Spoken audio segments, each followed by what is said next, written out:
io mi chiamo Franco Pozza, sono insieme a mio fratello legale rappresentante della Pozza 1865 SRL, che è un'azienda che produce parchi gioco. E l'azienda parte ancora nel 1865 come falegnameria, diciamo ancora coi bisnonni. Dal 1950 il mio nonno ha cominciato a produrre parchi giochi. Da quel momento abbiamo sempre continuato nel settore, diciamo si è sviluppato molto negli anni 80 quando si è passati dai giochi classici in ferro, si è evoluto in quello che adesso diventa una cosa, diciamo, di design.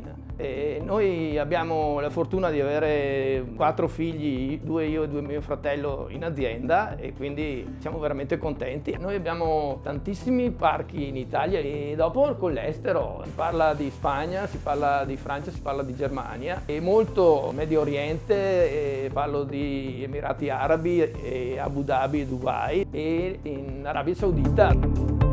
Io in azienda sono arrivato ai fine degli anni 80 e da quel momento ho avuto diverse decine, almeno 20 o 30 apprendisti, e da lì ho capito che mi piace anche insegnare questa arte che passa sia dalla manualità che anche dall'insegnare a fare impresa. Diciamo che al momento siamo stati molto fortunati io e mio fratello, perché all'inizio prima i 2 maggiori, prima uno e poi l'altro, a un certo punto hanno bussato e hanno detto guarda che mi piacerebbe di più seguire, visto che noi effettivamente era un momento, e lo è ancora, un momento che c'era super lavoro. Questa cosa è arrivata in automatico. Poi negli ultimi anni abbiamo avuto la fortuna che anche gli altri 2 stanno approcciandosi e stanno già entrando molto bene in azienda.